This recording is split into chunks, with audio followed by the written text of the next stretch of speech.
Outro dia lá em casa, a minha faxineira, ela diz, doutor, tem que comprar soda cáustica. A faxineira tem mania disso, né? Soda cáustica para desentupir a pia e tal. Eu agora respondi para ela, uso leite. Ela disse, como? Eu disse, uso leite de caixinha. Aí disse para ela o seguinte, você já não ouviu falar, Delma? Quem não tem cão, caça com gato. Quem não tem soda cáustica, usa leite. Mas, meus amigos, um bom exercício para quem quiser entender a diferença entre o que é lícito e o que convém, ou seja, entre o que é lícito e o que é ético, um bom exercício será assistir e acompanhar de perto os debates que são produzidos nas sessões do Parlamento, nas sessões dos tribunais. Eu tenho que, enfim, eu tenho que cortar na carne também, né?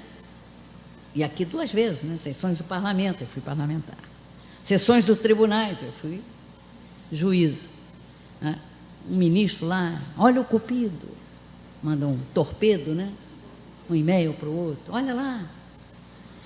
Quer dizer, isso são condutas que agridem a todos nós. Outro bom exercício para entender a diferença entre o que é lícito, não é ilícito um ministro comentar com outro, olha lá, o cupido, né?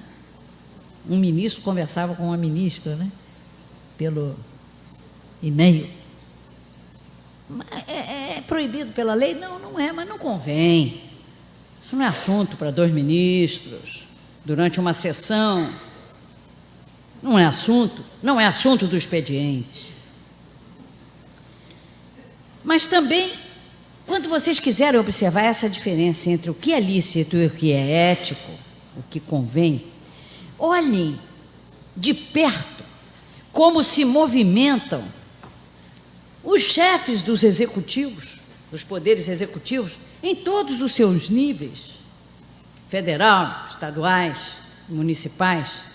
Olha, vejam como é que eles se movimentam e como se movimentam os seus governos. Em alguns momentos vocês vão ter motivos de dizer é um governo ético, em outros vocês dirão não é. Agora eu vou terminar aqui mesmo, vou desligar os motores e vou dizer para vocês o seguinte. Eu gostaria de terminar deixando uma frase aqui para vocês de Rousseau, autor do clássico Contrato Social. Rousseau disse o seguinte, quando alguém diz dos assuntos do Estado, que relação eles têm comigo, o Estado pode ser considerado como perdido. Então, falar de ética é falar na sobrevivência do Estado democrático de direito. É falar no evitar do caos, sim. É isso que é falar de ética. Ética não é só filosofia, não. Ética é a boa convivência entre nós. É uma forma de conviver, de forma sadia, de forma confortável. É assim, simples. Não é mais que isso. Mas se alguém aqui ainda estiver pensando assim, essa juíza é utópica. Eu diria que estou muito honrada em ladear Thomas Morrow, ou num apelo mais sensível à geração a que eu pertenço, eu gostaria de relembrar aqui John Lennon, quando ele disse, "You may say I'm a dreamer, but I'm not the only one." Você pode dizer que eu sou um sonhador, mas eu não sou o único. E, meus caros amigos, finalmente, já pegando a chave, eu queria pedir perdão a vocês. Me perdoem pelo excesso. Me perdoem pelo excesso de tomar o tempo de vocês aqui, falar mais do que deveria, mas falei demais, mas não falei muito, mas não falei demais. E pedir perdão pelo excesso, mas segundo juristas, dentre os quais eu não me coloco, Só comete o excesso quem se encontra, como eu me sinto aqui, em estado de legítima defesa. Portanto, muito obrigada e perdoem meus excessos. Aguardo as perguntas.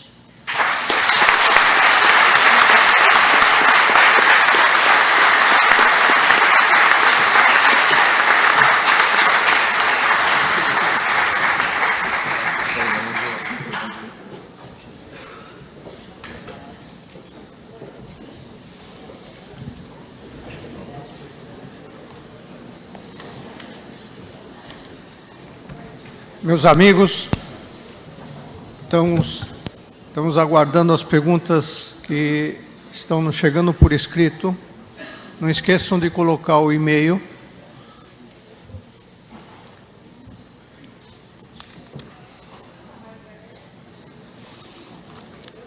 Enquanto chegam as perguntas, doutora Denise Fossar, eu corrigi o seu currículo para o Rota. Eu coloquei assim: nascido em Carangola, Ponto. Aos 6 de outubro, há muito pouco tempo atrás. Muito obrigada.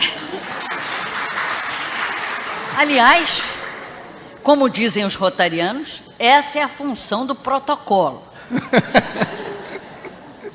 Não tem um protocolo no Rotary? Eu me lembro do protocolo. O protocolo era aquele... Olha o protocolo ali, outro protocolo. O protocolo é aquele que jamais jantava. E jamais janta, porque ele tem que cuidar de tudo.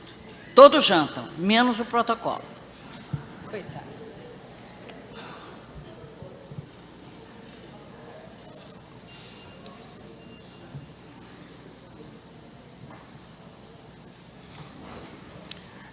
Uma primeira pergunta.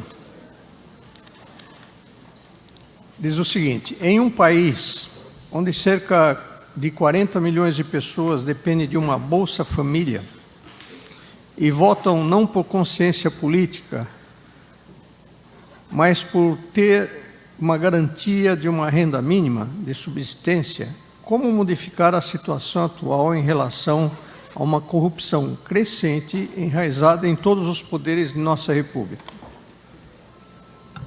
Quem fez... Posso ir respondendo? Claro. Essa pergunta é de... Enfim. Tem um e-mail. Olha, que boa pergunta. Essa política socioeconômica de mera transferência de renda iniciou-se, na verdade, com Collor de Mello, verdade seja dita. E ela vem num crescendo, e o governo atual ligou o piloto automático e viu que isso dá voto, então ele parou nisso e disse: o resto não interessa. E é verdade, para quem nunca teve nada, aquilo é alguma coisa. Mas isso chama-se transferência de renda. O que significa, se a gente chegar lá na frente e não tiver mais renda, acabou. A política socioeconômica correta, no meu entendimento, deve ser aquela ancorada na produtividade.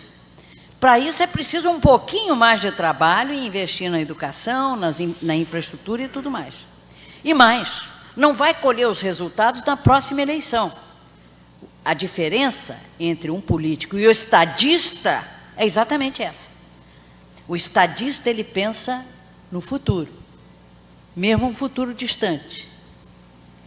E o político pensa na eleição seguinte, o que eu prefiro chamar de politicagem. Essa é a grande diferença. Como resolver isto? Quando nós sabemos que isto é um piloto automático e um terço da população brasileira vive à margem da pobreza, da miséria. É uma coisa inaceitável isso.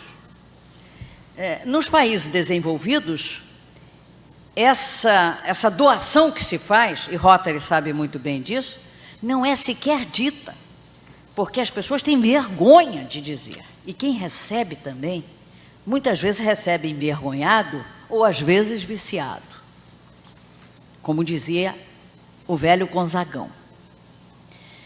Agora, como sair disso? Eu vou ter como é que eu diria? Eu tenho um compromisso com os fatos, com a realidade. é preciso fazer a mudança de política socioeconômica. Temos que fazer a distribuição de renda, sim, mas focada na distribuição da renda e não na mera transferência. Nos Estados Unidos, nos anos 60, havia o welfare state. O welfare, a classe média estava por conta de pagar o tempo todo. E ela resolveu, em peso, enfim, em grande parte, em maioria, votar no Kennedy. Porque achou que ele poderia, como um homem de empresa, um senador jovem, enfim, ele poderia, talvez, fazer essa mudança da mera transferência de renda, que existia até então nos Estados Unidos, para a distribuição de renda, que é fulcrada na produtividade. Pois bem, quando o Kennedy sentou na cadeira, não foi isto que aconteceu. Ele resolveu continuar com a política de mera transferência de renda. Não estou sugerindo nada, não, mas o Kennedy foi assassinado. Aí vieram os republicanos. Não, eu tô constatando, evidentemente que, por favor, mas a verdade é que o americano, ele é sanguinário. O americano é um povo diferente. Eu tinha uma amiga, tenho uma amiga, Germaine, que ela veio com Mayflower, sabe, da Filadélfia. A família dela veio com Mayflower e ela me visitava na época do impeachment do Collor e falava um português muito arrastado. Ela disse: "Oh, Denise, mas que sofrimento!" Aí eu disse: "Germaine, o processo nosso é esse, é o processo de impeachment. Oh, lá quando nós não gostamos do nosso presidente, nós matamos."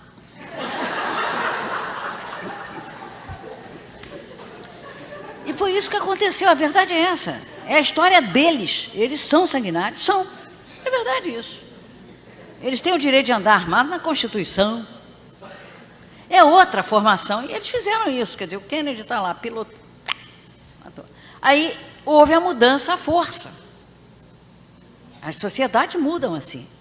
Agora, nós temos outras maneiras de fazer hoje. Eu acho que já dá para